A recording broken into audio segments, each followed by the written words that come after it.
The broadcast is now starting. All attendees are in listen-only mode. Good afternoon. My name is Jen Saunders. I'm a Senior Program Officer with the National Alliance to End Homelessness, and I'd like to welcome you to our webinar series today on rapid rehousing. We're so delighted to have our speaker, Chela Schuster of UMOM in Phoenix, discussing how they have successfully implemented rapid rehousing for vulnerable families in their community.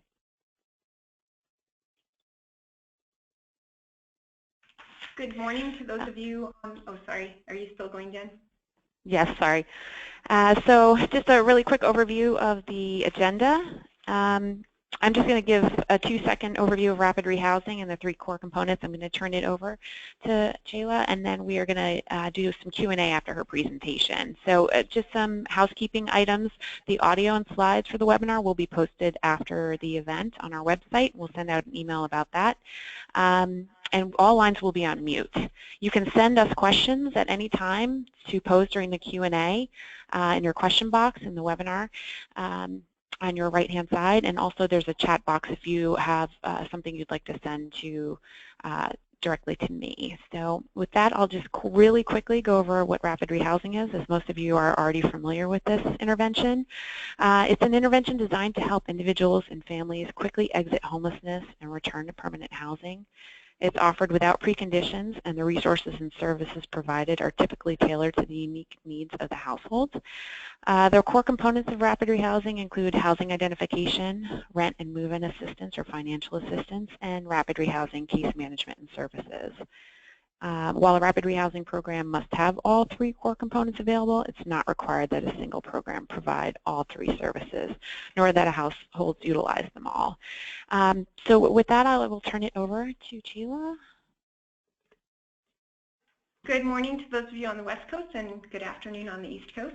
My name is Chela Schuster. I'm from UMOM Days Centers. I've been at UMOM since 2009, and I've been doing rapid rehousing since the time that I've been there. So that's just a little bit about me, and I'd like to go to the next slide, please.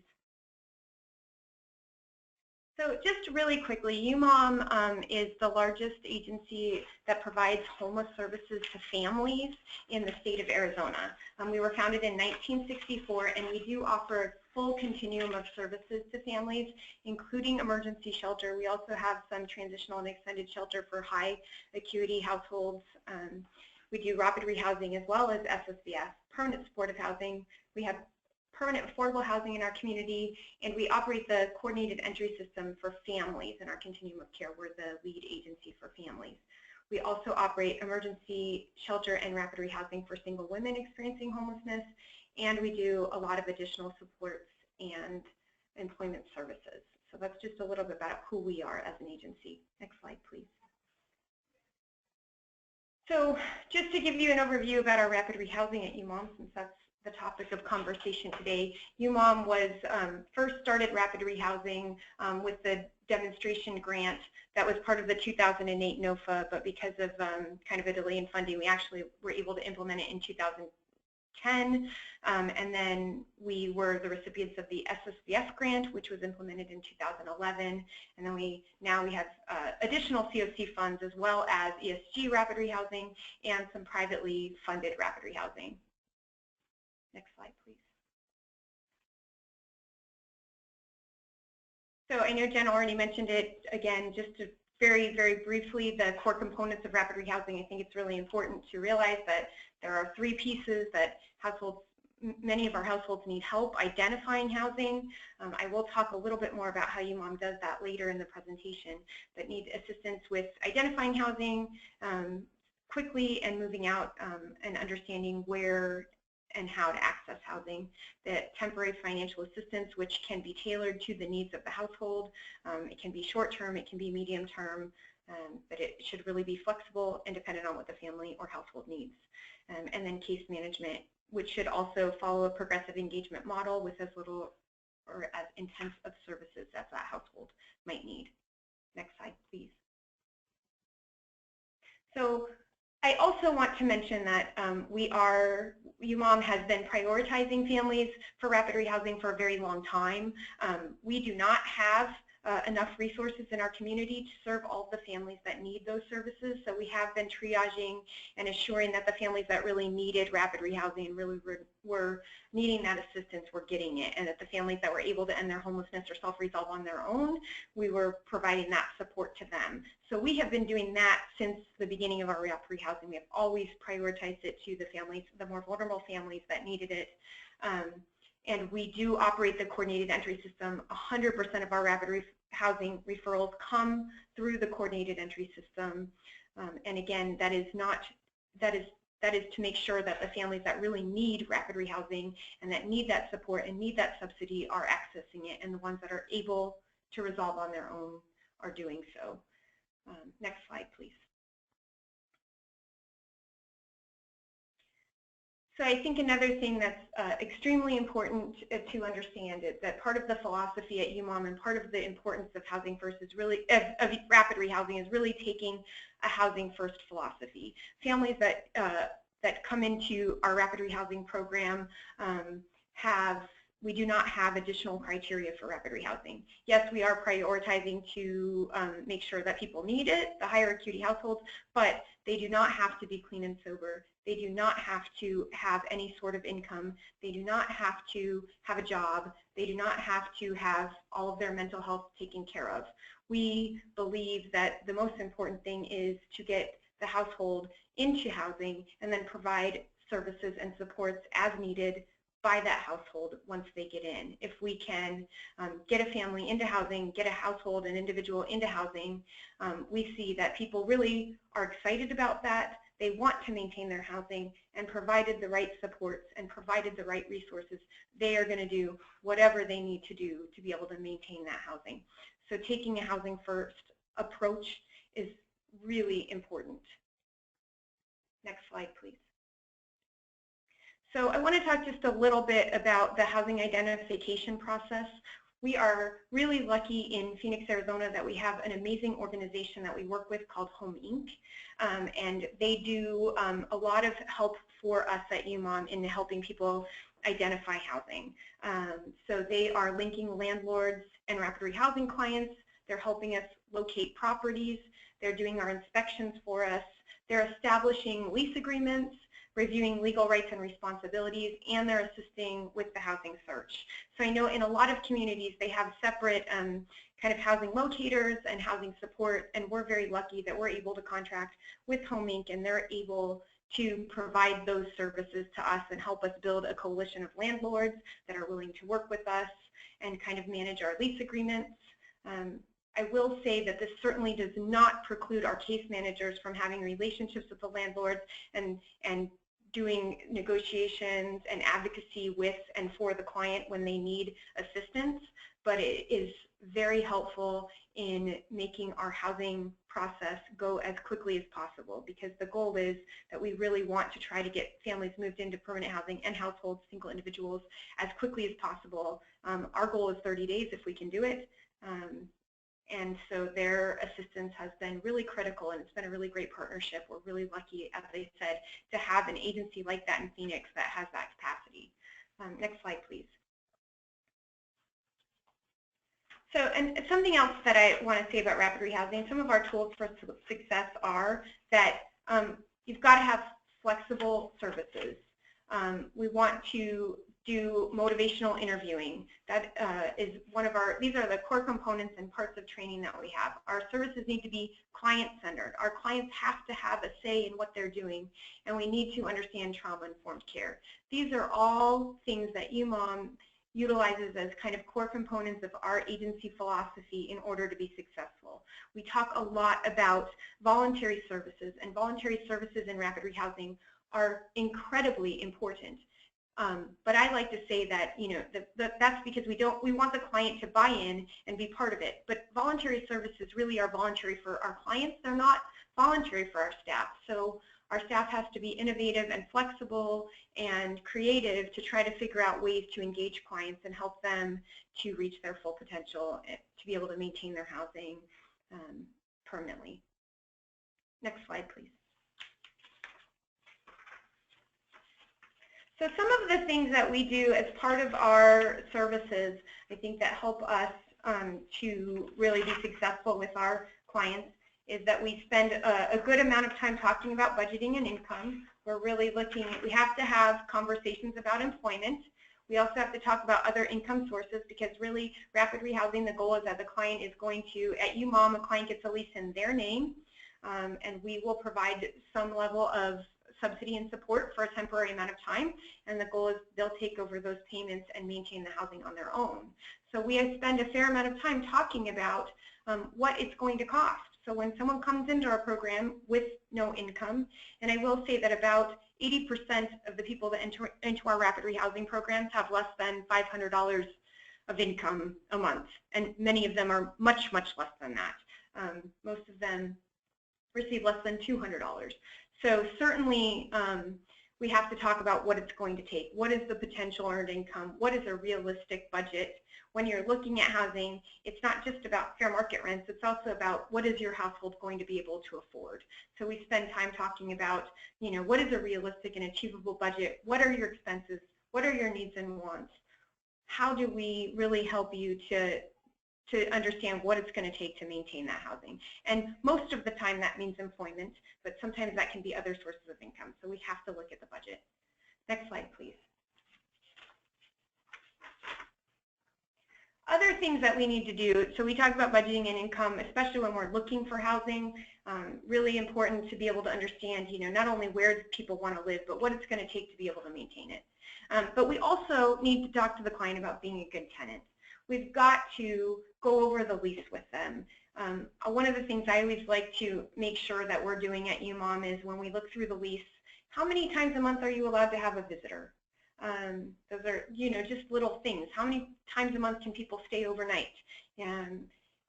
What are your rights and responsibilities? When you have a problem, how are you engaging the landlord? Do you know how to fill out a work order? How do you settle a dispute with the landlord in a respectful, appropriate manner? How do you settle disputes with your neighbors in a respectful and appropriate manner? How do you just generally be a good tenant? Are there life skills? Are there other resources, other supports that you need? And we're really looking at all of those areas and providing that support to our clients to help them be good tenants so that they're not getting kicked out for reasons other than paying their rent. Next slide, please. Additionally, it's incredibly important to help the client develop supports and community resources. We do not want to build a dependence on the homeless system. We want people to have a safety net in their own community. We have a very high poverty rate in Arizona, and there are social networks. Most of the people that are experiencing poverty are not ending up homeless. So connecting people to the supports in their community, as well as connecting them to employment and other resources that's going to advance their income and support them, but connecting them to the community, really asset mapping, looking at where can you get a food box if you need it? What resources are available if you fall on hard times so that you don't have to come back to the system? Talk about crisis planning. What happens if, you know, you have an emergency, if you need not only like psychiatric crisis support, but emergency crisis, if you need 911, who do you go to for different things? What is the role of your case manager versus what is the role of the police versus what is the role of the paramedics versus the emergency rooms, and really helping people to understand that.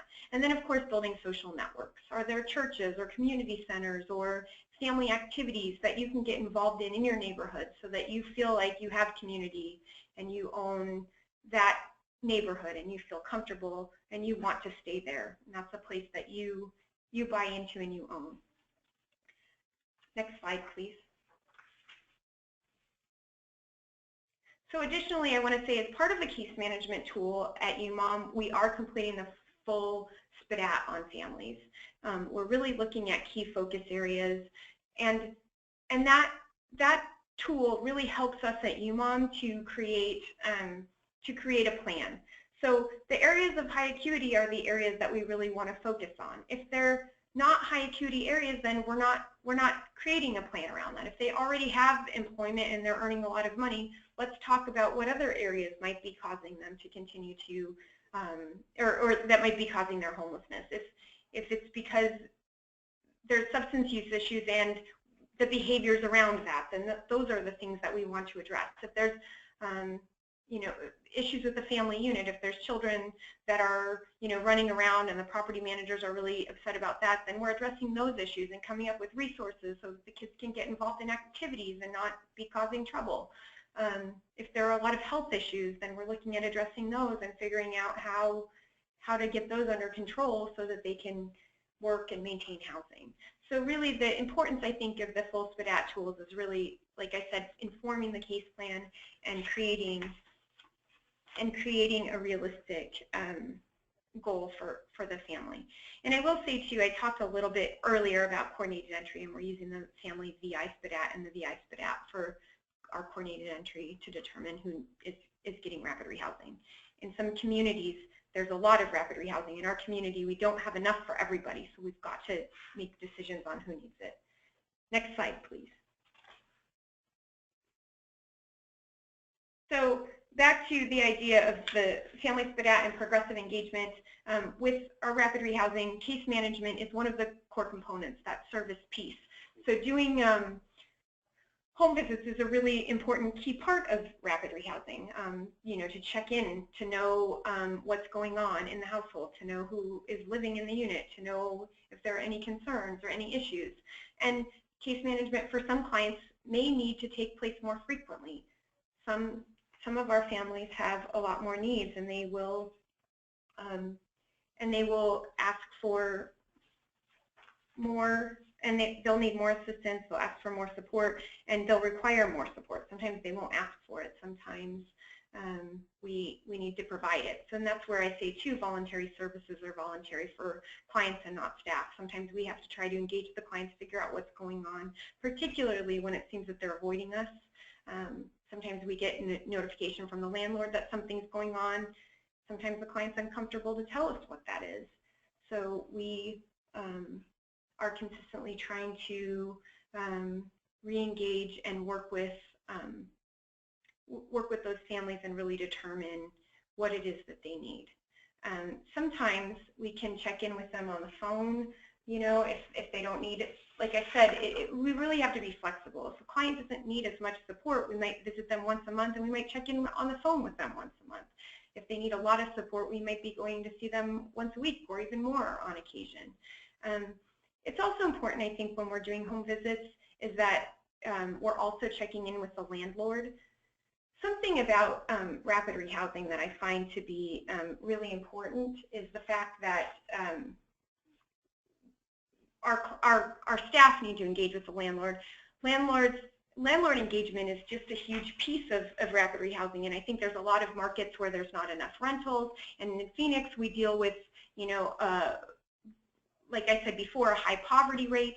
We are consistently trying to, find, we're competing with students, we're competing with people in poverty for those units.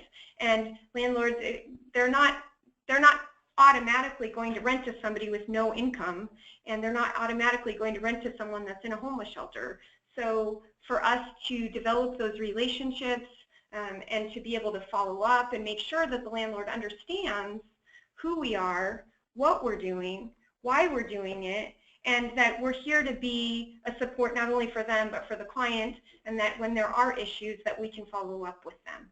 That, sometimes our clients, there's an issue and they think, oh, I don't want to get the client in trouble by letting the case manager know, but that's not the case. We want the client to be successful. So we are consistently following up with the landlord. We're visiting. We're looking through our resources and letting them know what we can do. So every time that we visit the property, I always encourage my staff to follow up with them. And on that same note, after the landlord, after the rents get paid each month, because after a certain amount of time, we do expect that clients are going to pay a portion of their rent, then we will check in with the landlord to make sure that the client has paid that rent, just so that we can follow up and make sure that everything's happening, maintain that relationship with the landlord.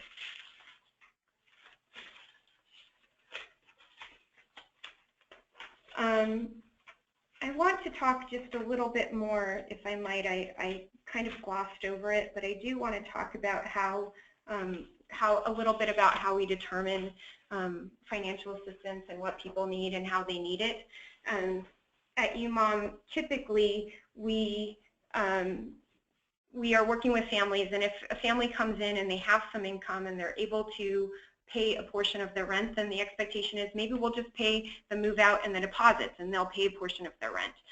As soon as families are able to start paying a portion, then we want them to do that. We're encouraging them that, you know, this is their unit, this is their property, this is their apartment, and that they have some ownership in it. Typically, we will provide, as I said here, we typically provide about 5 months of rapid rehousing before a family is able to take over their payments and lease. That doesn't mean that we don't have some families that are only in our program for 1 or 2 months, and some families that are in our program for up to a year, but we're averaging around 5 months.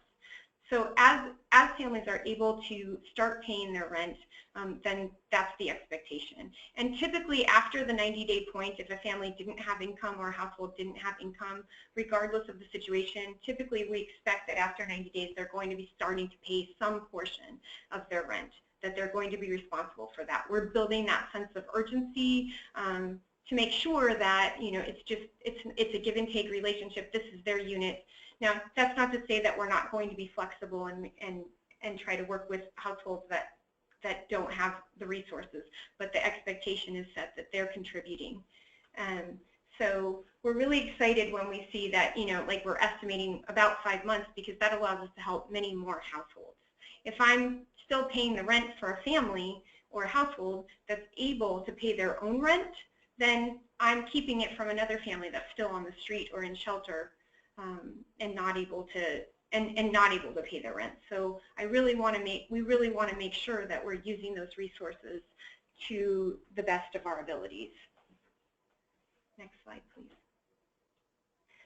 So I will say that we have a policy brief, and you can access that policy brief on the webinar today. It is a PDF called UMOM Rapid Rehousing Policy Brief 2016, and over the period from 2010 to 2015, UMOM tracked our rapid rehousing programs that we had. So primarily that was part of the COC funded rapid rehousing, SSVF, and some ESG rapid rehousing. During that time, of that 5-year period, 85% of the households that we served successfully exited rapid rehousing to a permanent housing situation. So they either took over their lease or transitioned into a different permanent housing situation. We were very, very proud of that statistic, that 85% of those households exited to permanent housing.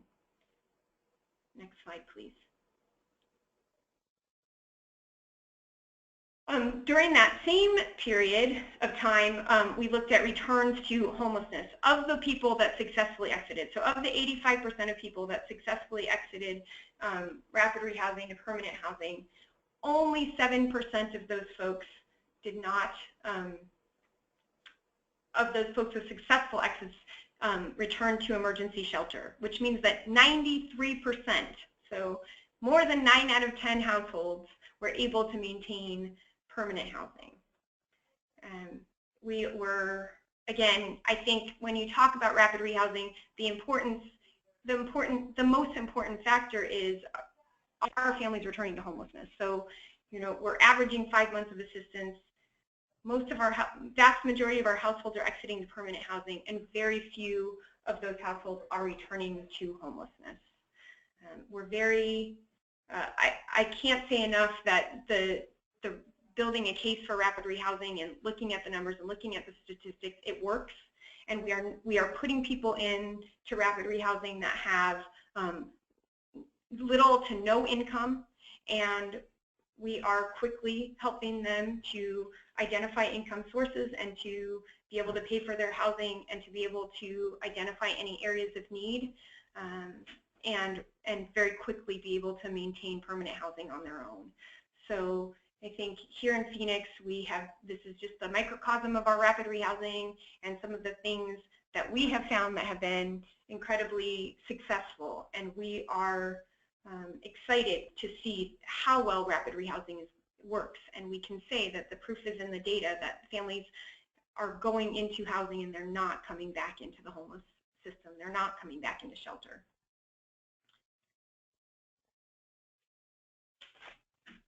So I am sorry I talk very quickly and I ran through those slides more quickly than I thought, but I'm very happy to answer any questions that you might have. Thanks, Chela. We actually have a lot of questions that have come in during your presentation, so thank you so much. I'll just kind of run through them. The first one is, do you have a tenant education curriculum that you used, or could you recommend one? We don't have a specific tenant education curriculum that we use. Arizona has the Arizona Tenant Rights Act, and we do tend to go over that. Actually, we did kind of create a PowerPoint that I would be willing to share with you that's kind of based off of that, because even the Tenant Rights Act is very heavy, but the landlord-tenant thing that we have is still also, the language in it probably wouldn't be very readable to most of our clients. So we created a PowerPoint that I'd be willing to share. Thanks, that's great. How do you determine when case management and financial assistance should end for a client? So we actually do, that's a great question. We do a lot of, we staff our clients, on a monthly basis. We're looking at them as a whole team, and we're also with supervisors on a weekly basis. And we're really looking at, as far as financial assistance goes, as soon as people are able to pay we complete a budget that's realistic, and when they're able to pay their financial portion, and when they're able to pay their rent, then we want to exit them from financial assistance. As far as case management goes, we're also looking at any tenancy issues, and if there are still tenancy issues, then we would potentially continue to provide some case management support for some folks to address those tenancy issues. And when we feel that the tenancy issues and the financial supports have been met, then that's when we exit them. Great, thank you. What do you find is a good caseload for a case manager? At UMOM, our caseload is 1 to 20 for families and 1 to 25 for single adults. And I think that's well because we do provide a lot of intensive services, and we are serving high acuity, high needs households. Thank you. So if you could share some tips, and I know you talked about this a little bit already, about how you are able to engage families or individuals who are not really actively working with the program. Are there specific tools that you have found to be successful, or other advice? I think sometimes just popping in on your way to another meeting, or before you head out for the day, stopping by the apartment, knocking on their door, providing, just to check in. Sometimes small token things like laundry soap or something like that, bringing by some laundry soap on your visit, so kind of helps to open the door. Also, making sure, I think too, a lot of it is about setting it up, the relationship and building the rapport with the client so that they understand really what your role is. If we have strong motivational interviewing and clients believe that you're there to support them, and if and when they make a mistake, that there's not judgment, that they're much more willing to engage with the case manager and recognize that the case manager is their teammate and not their director or somebody that's there to get them in trouble, or is looking. I think a lot of times people think that we're looking for ways to kick them out of our programs, and that's not at all the case. It's the opposite. We're looking for ways to support them and help them and want them to be successful. So I think that I can't speak enough about motivational interviewing and making that a core component, having your staff be trained, but also about keeping that up on a regular basis and consistently discussing it as part of your staff meetings and part of your staffings, and sharing. I think another thing too is that we have our whole rapid rehousing team meet for our monthly staffings, and so when we do have challenges with getting a hold of clients or engaging with clients, we share those, and then other people might have really creative responses on how to engage them. And also sometimes we have clients that live in the same apartment complexes as other clients that maybe have a different case manager. So, you know, maybe that case manager might have better luck if they're out there checking in and running into the client saying, hey, what's going on? How are you? So those are a few ideas. That's great. Thank you. So a question that always comes up in all of our webinars is about housing market challenges and engaging landlords. And I know you talked a bit about this, but could you talk a bit about what the housing market's like in Phoenix, and if there are any particular issues there, and if there are specific techniques that you use to engage landlords? Mm-hmm. Well, I will say again that we're really lucky to have Home Inc. and that they are taking a big role in building relationships with landlords for us, and so that has been really helpful.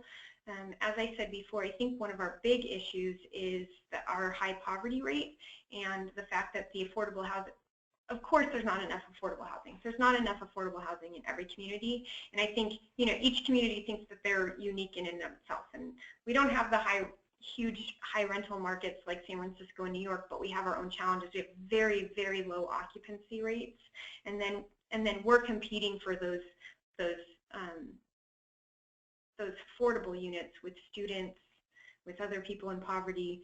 So we consistently have to go out and try to make sure that they understand who we are and what we're doing. So we have hosted like landlord engagement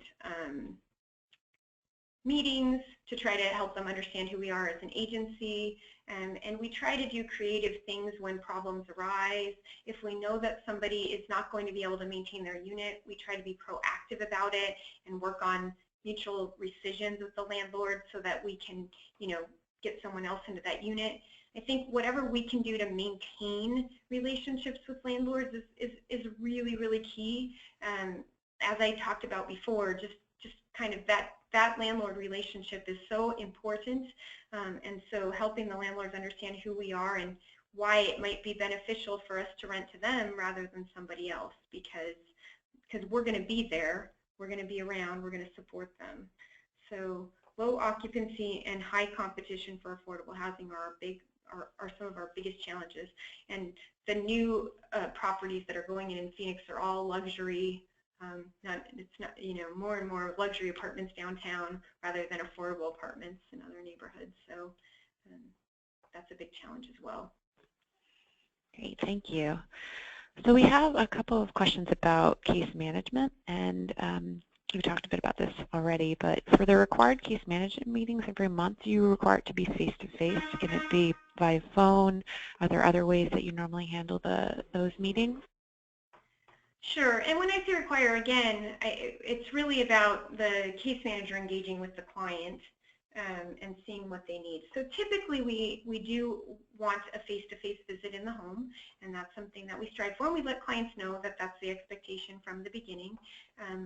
There are certainly occasions where that's not workable. People are working, they have a different schedule, and sometimes they will come by our office to check in because sometimes they need to get paperwork, or if we have to do a recertification for eligibility or something like that, then we'll need to kind of see them and get that information from them. So typically it's the case manager's responsibility to go and meet with the client, and sometimes too we'll meet at the library or another convenient place for the client. But going to the home, I guess I can't stress that enough. I hesitate with the word required to meet with, but to engage the client. You can see a lot about what's going on with the client and whether or not there's tenancy issues or things that might be going on if you're able to go into the home. Because, you know, I mean, sometimes you go into a all-female household and you see men's work boots in the corner, and you know, it's just an opportunity to have a conversation about what's going on in the household and who's there and why, and in a non-judgmental way, like about, you know, having people in your apartment that aren't supposed to be there, or, you know, I like to say this too about rapid rehousing. It is about lease compliance, and you have a lease, and we sometimes have to remind our clients what their lease says, and to know everything that they need to do. And if they have a visitor and something changes, they need to make sure they're communicating that with their landlord or what's going on. So I do believe that doing a home visit is really, really critical. Usually, clients that are doing well, we might do a home visit, and then we do a check-in on the phone to see how things are going. But seeing that client face-to-face and getting into the home is, I really believe, a critical part to success. Great, thank you. So this is an operations question. How do you actually distribute checks to the landlords? Do you physically give them to the client, written to the landlord, or do you deliver them? Do you mail them? So that's a good question. Home Inc., the agency that we work with, actually do our rental payments. So they send them directly to the landlord. Many of our clients, after a certain period of time and or from the beginning, are paying a portion of the rent. So they are expected to pay their portion directly to the landlord. And then we follow up just to make sure that the landlord received their rent, both from the client and from us, mostly as a courtesy and as another opportunity to have engagement with the landlord.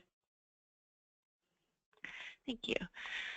So how long are you able to follow up with families post-exit from the program? Typically when we exit a family from the program, that's it, we exit them. Now, that being said, we do a lot of asset mapping and community planning and making sure that clients, that they know where to go for additional resources and support. So that's part of our exit planning with clients that we do from day one is, you know, if you have a problem, we don't want them to necessarily run back to the homeless system. We want them to be able to go get a food box or to be able to know where the CAP office is if they need some assistance with utilities or other support. So more important than us following up with them is them knowing where those resources and supports in the community are. So we really do try to exit them as quickly as possible. Now, there was someone, I think it was an earlier question about stopping rental assistance and case management. There are occasions where we'll provide, where we'll end our financial assistance and we still provide some ongoing case management support, and that's because we still identified that in order to be able to maintain their housing, they still need some additional case management services. But if we feel like someone can maintain, then we're letting go and we're not following up. We're saying good luck, you know, and you know, if you have a housing crisis, you can come back to the Family Housing Hub, to our coordinated entry system, and we'll provide that support. But this is where you go for all these other resources and supports, and we hope you don't need us in the future. Thank you. Would you touch upon the types of surveys that are conducted with tenants and landlords during the course of the tenants' participation, and how are they used to tweak processes? We've done some different things. We've done surveys. We've had a really hard time, even when we give them out by hand and getting them back. So we've also done focus groups to try to get feedback from clients, and I think we take it very seriously and try to try to listen to their feedback. A lot of times, I'm trying to think.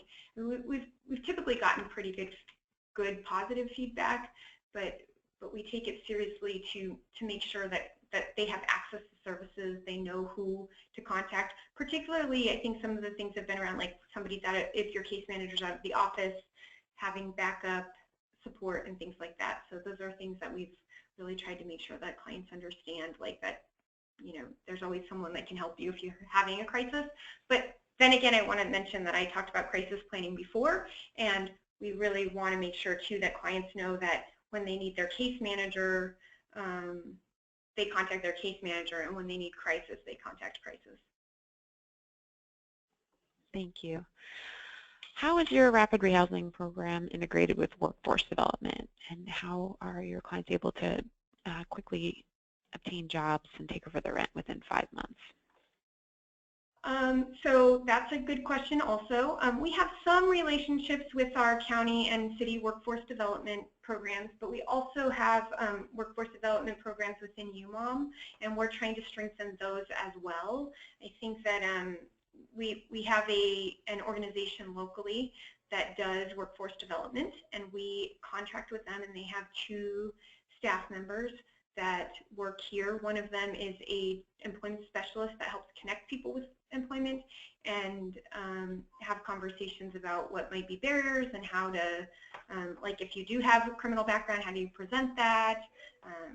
And then one of them is a job coach for people that already have employment that maybe need resources or support to maintain employment and or might need better employment. So we're certainly connecting with those resources because employment is just a critically important piece of rapid rehousing. And we're looking at strengthening those, having more employment-specific resources for our rapid rehousing clients, and strengthening our relationship with the workforce centers in the city and the county as well.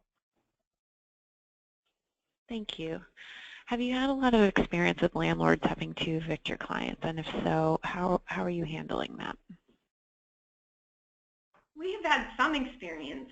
And I think, as I said before, when we're aware of something impending, sometimes we'll try to intervene with the landlord and talk about a mutual rescission so that they don't have to go to court. If we could get the client out, we could relocate them, or if we determine that they maybe do actually need a different level of support, like permanent supportive housing, we can relocate them to that, or figure out more services. But I think as often as we can, I think we try to get involved early and try to make those things not happen, so that they can rescind the termination. Like if they're going to evict them, then we could try to get in there before and have the client just voluntarily move out. Something else is like if it's an issue that, like, you know, as I said before, the clients are paying a portion of the rent, and we're paying a portion of the rent, and sometimes what if the client didn't pay the rent? Then we're trying to get involved and figure out what happened, and do we want to get involved in paying? Do we want to set up a payment plan? How do we work that out? So so we try to be on top of that from the beginning. And our landlords too, part of the lease agreement that they sign with Home Inc. Does say that if they're giving out notices, that they send them to the client and they send them to Home Inc. And then Home Inc. notifies us, and then we'll address the issue with the client and see if there's something we can do to try to solve that and be as proactive in the future or in advance, so that we don't have to it doesn't come to eviction in the future. Great, thank you. So you sort of addressed this earlier, but this is a question that's come up about prioritizing families and making sure that the higher need families are prioritized for services. Can you talk a little bit more about that? Yeah, so UMOM operates the coordinated entry system for families in our community, and we are using the Family VI SPDAT tools to prioritize people for rapid rehousing. So those that score for no housing intervention are, if they need emergency shelter, we're certainly getting them into our emergency shelter system, but we're placing the people that are acuity scores for rapid rehousing into our rapid rehousing programs. And so that's how we're at least making sure that those families are getting rapid rehousing. In addition to that, secondarily, we're making sure that the families that have been homeless and or in shelter the longest are getting the rapid rehousing regardless. It's not necessarily the highest rapid rehousing score, but it is the ones that have been in shelter the longest. Our state contracts in Arizona limit us to serving families for 120 days in emergency shelter. So we certainly want to try to minimize them from having to either go to another shelter or become homeless again. We find that most of our families, we have a waiting list in Maricopa County for emergency shelter. So most of our families are coming into emergency shelter, and we have a list for rapid rehousing too. We don't have enough. So we can get them into emergency shelter quicker. If they're on the street, it's certainly safer for families to come into shelter. So we are most often getting families safely into shelter and then rapidly rehousing them that way. Thank you. So I think we have one more question left. Can you talk about how you have used data to build support for rapid rehousing in your community? Can you repeat that? I'm sorry. Can you talk about how you have used data to build support for rapid rehousing in your community? Absolutely. We, in our community, certainly UMOM is using our data and some of the things that I mentioned about our access to permanent housing really strongly to support that rapid rehousing works. But we were very fortunate last summer to have some technical assistance through Cloudburst, and we had Jamie Taylor come in and do some work with us on our whole community and looking at our numbers. So now we're really looking at how many homeless people are in our community, how long is it taking for them to how long are they remaining homeless, what is our average length of stay in rapid rehousing, and are people returning, what are access to permanent housing, and are people returning to homelessness. So we're really trying to create a baseline here, look at the number of people that actually need rapid rehousing based on their acuity, trying to figure out how we can sort of right-size that intervention, continue to grow rapid rehousing, and then being able to support people through that. And I think the biggest things too are that, not only do we want to be able to be successful, and we certainly use data to show that rapid rehousing is a successful intervention, but we want to make sure too that we're continuously improving that. It's much less, and that was another thing that we looked at. What's the cost of rapid rehousing? It's certainly more cost effective than keeping people in emergency shelter for long periods of time, and it's certainly emergency shelter and transitional shelter have similar costs because of the service intensity. So it's certainly less expensive. So if families don't need that level of intensity and intervention, then we should be looking at more cost-effective things. So certainly cost effectiveness has been a huge factor for our community in buying into rapid rehousing. Certainly looking at the access to permanent housing and how successful it is, and the fact that people aren't coming back into homelessness is important. But if we can look at that other data too, is it shortening the length of time that people are being homeless, how quickly we're able to get people housed, all of those things will help our system to work stronger, and those are all things that we're really starting to create a baseline for and look at as a community, and I think that that's really critical. Thank you so much. So I think that concludes our webinar. I just want to thank Chela again for her great presentation. We will be posting the recording and the presentation slides on our website and homelessness.org. We'll also be emailing them out in the next day or so. We want to encourage you to sign up for a rapid rehousing newsletter. Over the next 3 months, we'll be launching a rapid rehousing works campaign. We'll be promoting new materials and resources through webinars and blogs in our newsletter. And so we hope that you will continue to come to our website, and thank you again. And hopefully we will connect again on our next webinar. Thank you.